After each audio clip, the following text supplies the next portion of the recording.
আমরা প্রায় সময় ট্রেনে সফর করতে সময় আমরা টিকিট লইয়া টকাটকি করি, যেমন টিটিও ভাই আইসে আমরা সবাই যাই গিয়ে টিকিট করছি না বাঁচি যাই। এই ব্যাপারে বহুত বড় একটা মশলা আছে। এই মুক্তি সাহেবে কইবা তোরা ওটা শুনকা যে টিকিট না করিয়া ট্রেনে না গেলে কতটুক মানে কত বড় অপরাধ হয় ওখান শুনুক, আর এটার পরিশোধ কীরকম করতে লাগে এটাও লগে কইয়া দিছে তোরা শুনুকা। ছোটো ছোটো মশলার ব্যাপারে আমরা এটা গা লাগাই না, ছাড়ি দিই। আজকে আমরা বইয়া শুনমু, রোজা মাসের দিন আছে, কথা কিছু শুনলে সবাবর মালিক হইতাম পারমু, আর জানাটাও পালা। এই মুক্তি সাহেবে কয়েকটা ছোটো ছোটো মশলা কইছেন, এই ব্যাপারটা জানা সবার লাই জরুরি। আমরা প্রায় সময় নমাজও বোয়ার সময় লাস্টের রাখাতো আইয়ালে প্রায় সময় আমরা উজু ছুটি যার গিয়া, যেমন বায়ু হয়ে গেছে ভিজে দিয়া, এই বায়ুটা আটটাইয়া রাখলে কিতা হয় না হয় এই ব্যাপারে এই তুলা হতুয়া দিবা। আরও আছে, নামাজ পড়া অবস্থায় যদি পেছন দিয়ে বায়ু আসতে চায় আটকিয়ে নামাজ শেষ করা যাবে কিনা, যেমন জামাতে সালাতের সময় সামনের কাতারে থাকলে কিভাবে যাব।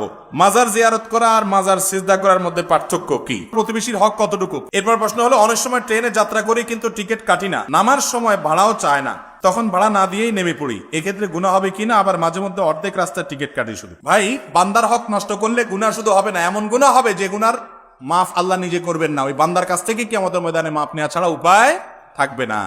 তো এই ধরনের পরিস্থিতি যদি হয় তাহলে টিকিট কি করবেন? কথার কথা 50 টাকার টিকিট ফাঁকি দিয়েছেন, বুঝেন নাই তখন, এখন আল্লাহর ভয় আসছি যে ট্রেনের টিকিট 50 টাকা ফাঁকি দিয়ে আপনি চলে গেছেন, টিকিট কাটেন নাই, ওই ট্রেনের টিকিট এখন 50 টাকার স্ট্যান্ডিং টিকিট কিনবেন, কিনে ওটা ছিঁড়ে ফেলে দিবেন, ট্রেনে আর উঠবেন না। তাহলে টাকাটা কোম্পানি পেয়ে গেল, রেল কর্তৃপক্ষ পেয়ে গেল, আপনিও দায়মুক্ত হয়ে গেলেন। বুঝেন নাই কথা, বুদ্ধিটা বুঝেন নাই। আপনি যত টাকার টিকিট ফাঁকি দিচ্ছেন যোগ বিয়োগ করে দেখলেন সব মিলে 500 টাকা হয়েছে বা 2000 টাকা হবে, এর বেশি হবে না। তাহলে এবার রেলের টিকিট ফাঁকি দিচ্ছেন, আপনি তো জানেন কোন রুটে চলাফেরা করেন, কিশোরগঞ্জ টু ঢাকা, আপনি এই রুটে চলাফেরা করে ফাঁকি ঝুঁকি দিচ্ছেন, সব মিলে মোট এতবার হবে, এত টাকার বেশি না। অত টাকার ট্রেনের টিকিট কিনে স্ট্যান্ডিং টিকিট কিনলেন, কিনে সেটা ছিঁড়ে ফেলে দিলেন, আপনি ট্রেনে উঠলেন না কিন্তু টাকাটা ঢুকাই দিলেন, তাহলে টাকাটা মালিক পেয়ে গেল কি গেল না, আপনি দায়মুক্ত হয়ে যাবেন ইনশাআল্লাহ। এরপর প্রশ্ন হলো, প্রতিবেশীর হক কতটুকু। প্রতিবেশীর হক হলো তাকে কষ্ট না দেওয়া। প্রতিবেশীর হক কি ভাই? আপনার কোনো আচরণ দ্বারা যেন সে কষ্ট না পায়। আপনি জোরে কোরআন তেলাওয়াত শুনতেছেন, তার ঘুমের ক্ষতি হচ্ছে, এটা প্রতিবেশীর হক নষ্ট। আর গান শুনলে তো কথাই নেই। আপনার কোনো আওয়াজ দ্বারা, আপনার মোরগ দ্বারা, আপনার হাঁস দ্বারা, আপনার সন্তান সন্ততি দ্বারা, আপনার বাচ্চা কাচ্চা দ্বারা, আপনার গরু ছাগল দ্বারা, আপনার নিজের দ্বারা কোনোভাবে প্রতিবেশীর যেন কষ্ট না হয়, এটাই হলো প্রতিবেশীর মেইন হক। নবী করিম সাল্লাল্লাহু আলাইহি ওয়াসাল্লাম বলেছেন, লা ইউমিন ওয়াল্লাহি লা ইউমিন ওয়াল্লাহি লা ইউমিন, ওই ব্যক্তি ঈমানদার না, ওই ব্যক্তি ঈমানদার না, ওই ব্যক্তি ঈমানদার না। কে?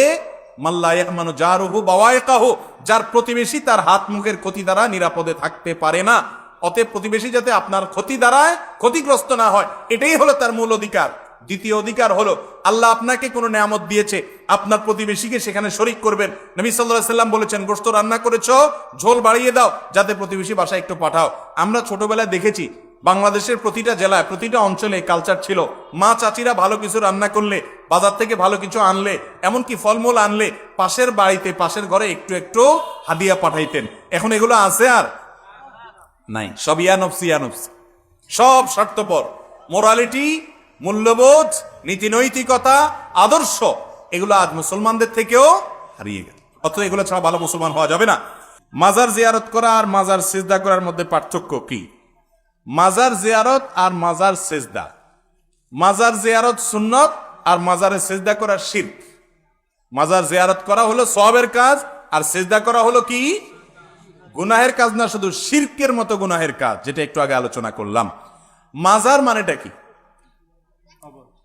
আমরা মনে করি মাজার মানে হলো বড় কোনো পীর সাহেবের কবর হলে ওটার নাম কি? মাজার। আর আমাদের মতো গরিব মানুষের কবর হলে ওটার নাম কি? কবর।